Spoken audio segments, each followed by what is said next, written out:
Hoy tenemos la suerte de contar con el licenciado Arrigoni Laje, o Laje Arrigoni, con más propiedad, que tiene una posición muy original en materia del rol que tienen, que se le asigna hoy a las mujeres en todos los ámbitos. Hay alguien que ha llegado a llamar que hoy impera lo que se llama el nazi feminismo. Sí, sí. Es un término que particularmente me parece inteligente desde el tema político, para separar lo que es el feminismo, que tiene varias olas, una primera ola, una segunda ola y una tercera ola, y muchas veces se confunde y se meten en la misma bolsa a todas las mujeres que participan de este movimiento. La gente que habla de feminazi está usando una estrategia de descalificación. A mí me gusta más otro término que es embrismo. Embrismo es, a mi juicio, el término... Embrismo con H, ¿no? Embrismo con H, exactamente. Viene a ser lo contrario, digamos, viene a ser lo mismo, pero lo opuesto al machismo.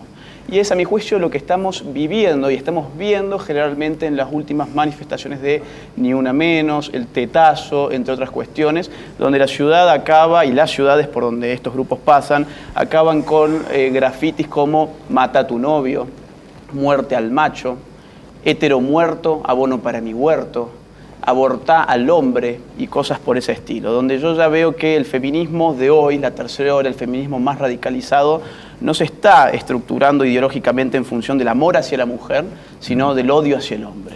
Y esto es bastante peligroso porque está inculcándose una suerte de guerra de sexos, una guerra de géneros, que a mi juicio por ahora es un mito, pero mi miedo es que se vaya convirtiendo en realidad, y ya lo hemos visto en muchas de estas manifestaciones cuando hay hombres que se acercan allí y que les golpean por el hecho de ser hombres.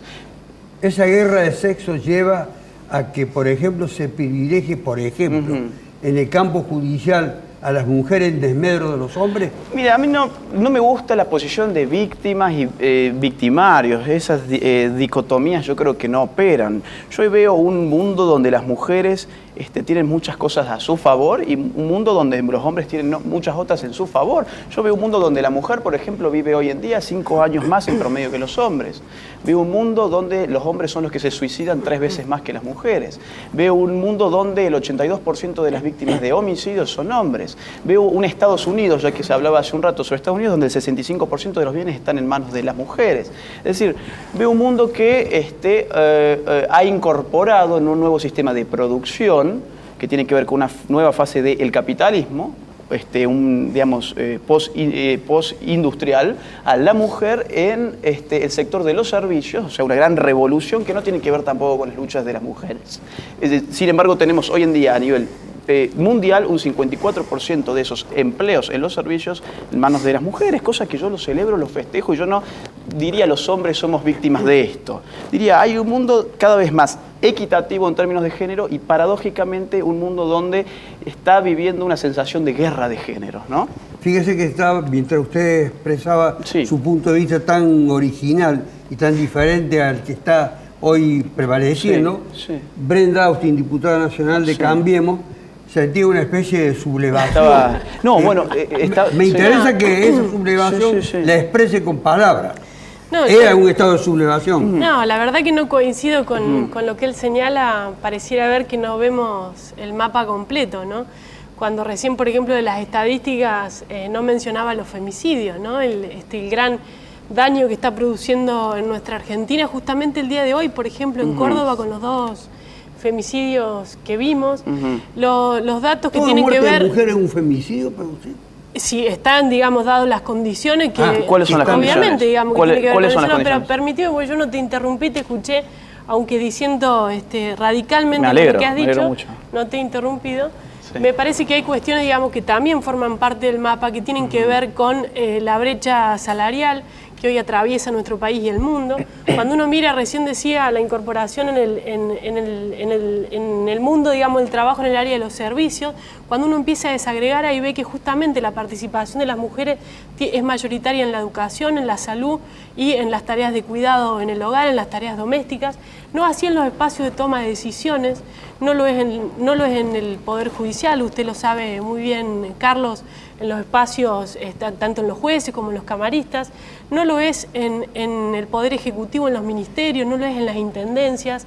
Y esto tiene que ver, y tampoco lo es, digo, en los espacios de decisión en el mundo empresarial.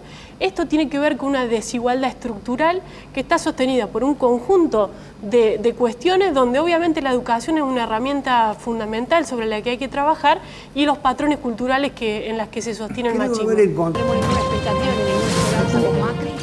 La discusión ha seguido intensamente en este minuto de pausa. Lagia Arrigoni, ¿hay efectivamente menores salarios para las mujeres? Mire, quien dice que no soy yo, sino son los estudios de Christina Hoff Sommers, una feminista de la primera ola que ha hecho un estudio impresionante donde muestra todas las falencias metodológicas de los estudios que hablan del gap gender. Esto es la brecha salarial, donde te explica en sus libros cómo se hace para medir esto, para mostrar que la mujer gana menos que el hombre. ¿Por qué? Porque, por ejemplo, toman la medicina, que es un caso que acá... ¿No gana menos? No. Cuando se compara igual antigüedad, igual cantidad de horas, igual puesto laboral, no gana menos. Pero justamente ahí está la desigualdad, porque las mujeres tienen mayores dificultades para acceder a las horas extra, mayores dificultades para acceder a los puestos jerárquicos. Pero es que esta estadística, justamente el Ministerio de Trabajo... Metodológicamente hablando, esos informes son falsos. El Ministerio de Trabajo de la Nación tiene las estadísticas, digamos, ordenadas por rubro de actividad, donde se establece, digamos, claramente la desigualdad. Pero no tiene que ver, obviamente, si uno dice en igualdad de condiciones, en igualdad de... obviamente, que si uno va a comparar, tiene que hacerlo en igualdad. No, porque la desigualdad tiene que ver con el acceso a los puestos jerárquicos y con el acceso a las horas extra y a las prolongaciones de jornada. Dicen así, bueno, los médicos, tomamos el rubro médico y comparamos. Las mujeres las ponemos acá en bloque, los hombres los ponemos acá en bloque. Vemos cuánto ganan unos, cuántos ganan otros, punto final. No hay un análisis, ni sobre la antigüedad, ni sobre la cantidad de horas que se trabaja, ni sobre los rubros, porque obviamente una pediatra gana mucho menos que un cirujano, por ejemplo. Ahora, ¿quién impide, por ejemplo, que la mujer sea cirujana? Bueno, según ellas, una estructura impersonal que la oprime, etcétera. Digamos, eso ocurre hoy. Basta que miremos las estadísticas. Esa estructura no existe. En Noruega el patriarcado. El patriarcado. Ok, a mi juicio, el patriarcado no existe. ¿Por qué? Porque el patriarcado es un sistema de opresión que necesariamente tiene como victimario al hombre y como víctima a la mujer. Y hay sin fin de datos que muestran lo contrario. Por ejemplo, recién sacaba un ejemplo de Noruega. Para que la gente tenga una idea cabal de lo que está diciendo, que original, hay que escucharlo. Vamos a ver, por ejemplo, un dato. Usted sabía que en el mundo entre el 75 y el 80% de los homeless, esto es, la gente sin techo, son hombres. Dígame usted, ¿cómo existe el patriarcado? ¿Qué sistema de opresión manda a los opresores a vivir a las calles sin techo? Acá no hay un problema simplemente de género, es una cuestión mucho más profunda que obviamente si lo enmarcamos en algo impersonal como la estructura, como el sistema, acá como dice, sí, vamos a llegar a las conclusiones a las que queremos llegar. Él toma los homeless, pero si miramos, por ejemplo, los indicadores de la pobreza, vemos cómo golpean con muchísima más fuerza a las mujeres que además son Alessio. Esto, lo que está diciendo, todos los organismos internacionales que tocan el tema de la pobreza, el desarrollo humano y demás, hablan, hay un término nuevo que se ha impuesto por esta lógica del capitalismo financiero, que es la feminización de la pobreza. Es decir, la pobreza afecta principalmente y fundamentalmente a las mujeres. Es raro porque cuanto más capitalismo hay, más igualdad de género hay. Fíjense, en los indicadores en donde usted puede ver la libertad económica, o sea, qué mejor manera de medir el sistema que de esa manera, es donde el género, digamos, hay más igualdad entre los géneros. No es así, digamos, que la pobreza afecta más fuerte hoy en la Argentina a las mujeres y a los niños. Comparen todos los indicadores de igualdad de género con los de libertad de mercado. Él recién mencionaba Noruega. ¿Las mujeres perciben menos? Son humilladas, ofendidas, no sé si degradadas. Sí. Eso no deja de ser una humillación, un menoscabo. La mujer a igual tarea debe ganar igual. Es que además, el sistema de libre mercado lo gana. Pero yo no te interrumpí. Perdón, la cuestión es esta. La mujer es más indefensa, por más que digan que no, que ahora no, que... Siempre hay vulnerabilidad de la mujer. Es más vulnerable. Por naturaleza lo es. No le busquemos la vuelta. Las mujeres están al frente casi de todas las manifestaciones. Porque son más oprimidas. Todo tipo de derechos. La mujer resurge de ahí. Ocurre algo, carece algo un barrio, muere un niño en la cuadra, etcétera, las mujeres van adelante. Son más guerreras. ¿A qué obedece? Tienen más conciencia ¿Hay un social. repliegue de los hombres? Porque la opresión las hace que resurjan. Si ustedes ven, en esta última huelga se para el documenta transporte, mejor que el hombre para luchar. tuvimos delegadas mujeres que eran más firmes y más pegadas a las bases y no tenían filiación política. Iban por sus ideales. Esa estadística que ha dado Laje Arrigoni. A ver un momento. No las comparto, digamos. Pero las conocés para rebatirlas. No tengo acá los nombres. Simplemente te pregunto. No, pero es que hay estadísticas de la Organización Mundial de la Salud, de la ONU, de organismos internacionales y además hay una historia que convalida esto. A ver. Espera, la mujer votó 50 años después que el hombre. Quería que me ibas a novear. Votó 50 años después que el hombre se incorporó al mercado laboral, no podía estudiar medicina. O sea, hay toda una historia de sometimiento de un sexo sobre el otro que tiene que ver, tres, como dice Bobbio, han sido las razones históricamente de desigualdad en el mundo: el sexo, la clase y el color de la piel. Esas son las razones que un mundo tan desigual, y trabajamos los seres humanos para un mundo con más igualdad. Lo del sexo ha sido una razón de desigualdad que todavía existe. Lo que sí yo comparto con Agustín es que hay por parte de algunos sectores, que yo creo que son minoritarios, Agustín, lo que vos decís que hacen, generan esta violencia en contra del hombre. Lo que sí creo que es incorrecto es una mirada en contra del varón, porque hay muchas mujeres con una concepción también machista, ¿no me entiendes? Machista en el sentido de ellas mismas como mujeres, traducir a veces. O sea, lo que sí creo que este debate, que es un debate profundo, social, de una sociedad con más igualdad, hay que darlo entre varones y mujeres. Y sí, muchas veces, yo en la política he discutido con mis amigas, compañeras y demás, de que no podemos encerrarnos entre mujeres a discutir estos temas, que hay que discutirlas en el marco de lo social, porque es importante, pero que hay niveles de desigualdad, Mira, Carlos, hay un elemento que está faltando, a mi juicio, en la discusión, que tiene que ver con las políticas de cuidado y los incentivos para tomar empleadas, mujeres o varones, que tiene que ver, por ejemplo, con el acceso a las licencias. Son dos de los temas que estamos discutiendo, diputados y diputadas del Congreso con el Ministerio de Trabajo, para abordar una ley que intente resolver o brindar algunas herramientas. Como las mujeres tienen mayores licencias por maternidad, por ejemplo, muchas veces eso opera como un desincentivo para que las contraten. A la vez también, como faltan espacios de cuidado, porque no hay jardines maternales, sobre todo en los contextos más vulnerables, porque faltan las salitas de 3 y de 4 años, porque a la vez también recaen sobre las mujeres el cuidado de los adultos mayores, de los abuelos, de las familias. Todo esto termina generando mayores dificultades para la inserción en el mundo del trabajo. Y estas son las estadísticas de Argentina hoy. Entonces digo, esto no es discutible, lo que podemos discutir es cuáles son... No, es que esto, digamos, uno puede decir qué recortamos y contra qué miramos. Lo cierto es que la realidad está mostrando... que el método... Por eso. El método que se utilizó, conozco obviamente los números, pero discuto el método. Y hay otra cuestión más, ¿no? Podemos poner todas las fichas sobre la mesa. Póngala. Ok, díganme por favor cuántos hombres han sido asesinados por sus mujeres en el último año. ¿Alguien sabe el dato?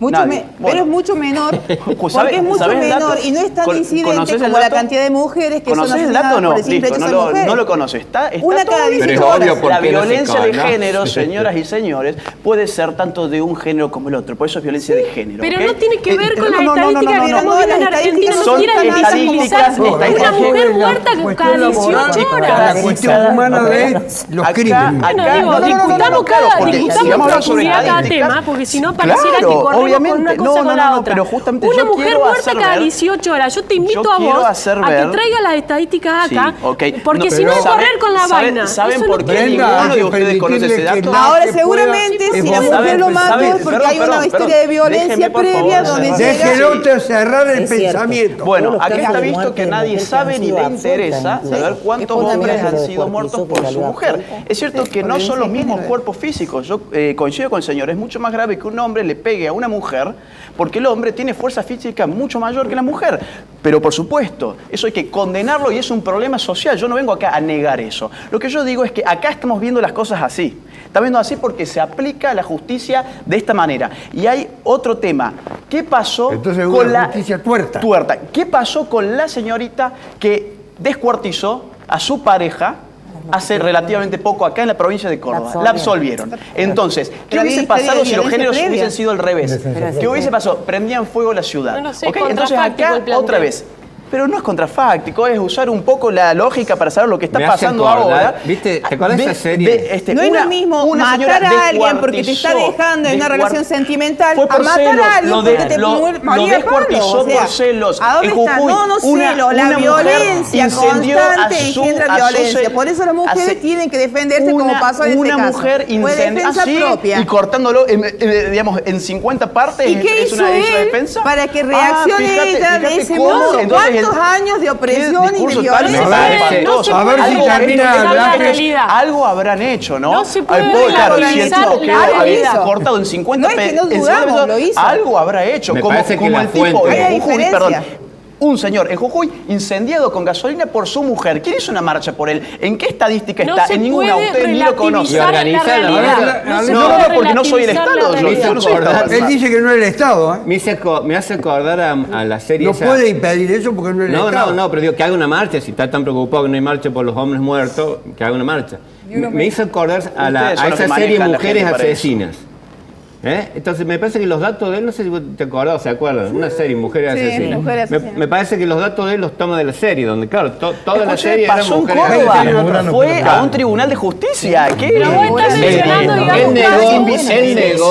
Él negó, y eso no se puede dejar pasar, el patriarcalismo. Desde que Adán y Eva, desde allá, la ideología patriarcal, el machismo, el autoritarismo, el dominio del hombre sobre la mujer se viene extendiendo y profundizando. Es milenario. Tiene una base económica. Pero una base económica. Claro, pero es milenario. Dice por Dios que eso no es. No hay. ¿Cómo que se profundizó? Todas las grandes religiones del mundo, incluso la nuestra, el comunismo, por ejemplo, que es una religión política. Impuso en sus dogmas el patriarcalismo. Impuso en sus dogmas, en su manera de pensar la vida, en su manera de pensar la relación varón-mujer. Todavía hoy en la iglesia, donde hay un papa tan abierto, todavía hoy la mujer no puede acceder a los puestos de conducción. Todavía hoy. No negues el patriarcalismo. Que estemos discutiendo esto justo el día de hoy, donde hay 2 mujeres en Córdoba que han sido asesinadas en contexto, digamos, además de una violencia. No es sentimentalismo. No supiste responder cuántos hombres fueron asesinados. Pero porque vos no la más mínima idea, porque para vos para vos. ¿Y cuántos hombres fueron? A ver, para vos, ¿cuántos fueron? Dame tu estadística. Más de 100. Más de 100 y solamente recabados por medios de comunicación. Más de 100, búscalo, hacelo. Estamos hablando de una mujer asesinada 18 horas en nuestro país. Si me permiten, Goño, usted sobre todo la marcha, ni una menos. Lo que ha demostrado la estadística es que cuantas más marchas ha habido, más muertes se han producido. Curiosamente, esto es estadística. Yo no lo sé, no me animaría a afirmarlo. No se ha frenado. Creo que tiene que ver también con, muchas veces, con los niveles de visibilización, ¿no? Donde las mujeres además se animan a denunciarlos.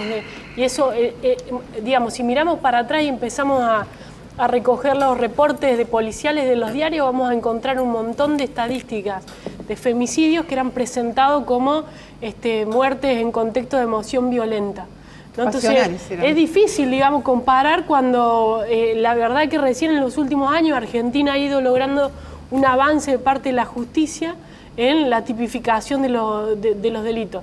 Yo no me animaría a afirmarlo, ni por sí ni por no, digamos. Creo que tenemos que analizar. Llega a decir lo que ha generado una especie de reacción negativa en una publicación típicamente femenina, Las 12, que es el suplemento de mujeres del diario Página 12, que sale los días viernes. Hace 2 números atrás hubo una crítica a un pensamiento expuesto por Zaffaroni en la contratapa de un artículo precisamente de Página 12 en el que hablaba del cuadro emocional que desembocaría en las muertes, como una cosa generalizada.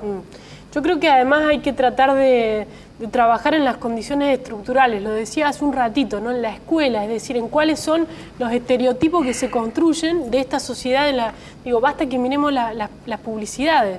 ¿Cuáles son las publicidades de cuestiones asociadas al hogar, como el detergente, como lavar los platos, como todas las cuestiones vinculadas con el hogar, digo, hasta el rol de las escuelas también, de cómo a veces en el jardín se produce una distribución de roles. Alessio y Laje quieren contestar. Sí, no más que contestar, agregar. No, o agregar. En el tema de la influencia, vos planteaste la influencia de las marchas que parece que no dan resultados, no es que influyan a favor de las muertes, pero por lo menos no han dado resultados. No influyen a favor. No han dado resultados. No son eficaces tal vez. Bueno, lo mismo hay que cuestionarse, y es un debate que no se está dando, pero ya en otros lugares se ha dado y hay estudios, hay investigaciones, del efecto contagio. Cuando un noticiero no es cuidadoso al transmitir una noticia y pone el acento más en los detalles mórbidos, digamos, del hecho, y termina entrevistando al asesino, que parece alguien que tiene su minuto de fama.